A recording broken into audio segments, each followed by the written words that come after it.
За 27 дугаар бодлогын хувьд бяцхан нуурын ус тасралтгүй жигд ундирдгаа гэсэн.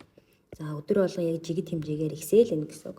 Түүнийг 183 хон заан 1 хоногт дуудаг, 37 заан 5 хоногт дуудгаа гэж. За тэгэх юм бол энэ өгөгдлөө хийдүүлээ ашиглаад 1 заан 1 өдөрт 1 хэсэг ус уудгаа гэж үзье. За тэгэх юм бол түүний 183 за 1 хоногт гэсэн юм чинь 183 1 хэсгээр үржүүлэх юм бол анх бол нуурын ус маань 183 хэсэг байсан байна гэд үзчихье. Гарч ирнэ гэсэн үг тийм ээ. Гэтэл 37 заан 5 хоногт дуудгаа гэж ярьсан. Тэгэхээр 37 заан юм чинь 37 заан бол 1 хоногт 1 хэсэг болсон. Гэтэ 5 өдөр ууж байгаа учраас 5-аар үржүүлээд ирэх юм бол 185 хэсэг ус болно гэсэн үг. Энэ бол 5 хоногт.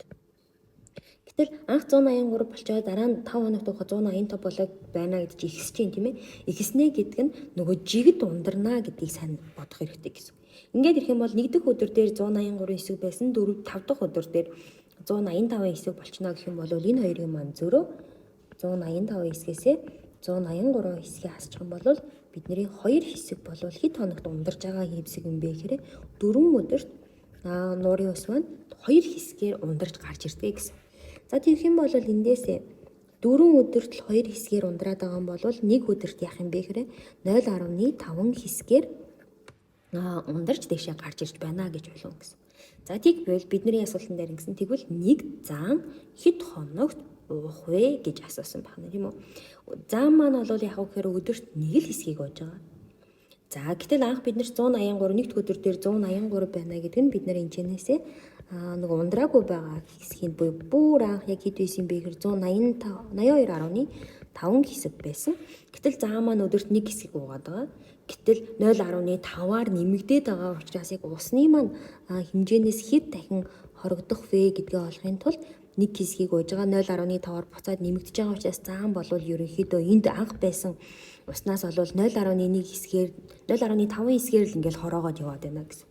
За тэгэх юм бол анх 182.5 байгаа өдөр тутамд 0.5 хэсгээр хорооно гэдэг чинь энэ хоёрыг харгалзуулаад хуваах юм бол 1 заан бол 365 өдөрт уурж дуусгана гэдээ хариулт байна гэсэн үг. За 28 дугаар бодлогон дээр нохой өөрөөсөө 120 м зайд байсан үнэний хойноос гүйсэн. Хоорондын зай нь 120. Хэрэв үнэг минутанд 320 м, нохой 350 м тавьдаг бол нохой үнийг хэдэн метр тавьж байж гүйцэх вэ гэж асуусан байна. За тэгэхээр биднэрт юу байсан бэ гэхээр энэ ч нохой байгаа. Энд үнэг байгаа гэдээ үзэх юм бол энэ хоёрын хоорондын маань зай 120 м болно гэсэн үг. За гэтэл мэдээж ярэ нохой үнийг гүйцэх гэж байгаа учраас илүү хурдтай байж тарна. Тэгэхээр 1 минутанд хэдэн метрээр ойртох вэ гэдгээ олъё. Тэгэхээр 350-аас 320 м асах юм бол 1 минутанд бол 30 м-ээр илүү ойртох юм байна гэсэн. 30 м илүү тавих чинь гэсэн үг тийм. Тэгэхээр 120 м-ийг хэдэн минутанд нөхөж гүйцэж очих вэ гэхээр 120-ыг 30-д хуваагаад 4 минутанд бол нохой бол гүйцэх нэ гэсэн. Нохой гүйцэнэ. За гэтэл нохой үнийг хичнээн метр тавьж байж гүйцэх вэ гэсэн. Тэгэхээр нохой бол 4 минут тавих юм байна. Нохой маань минутанд 350 м тавьж байгаа учраас 350-ыг 4-өөр үржүүлээд 1400 буюу хариулт байна.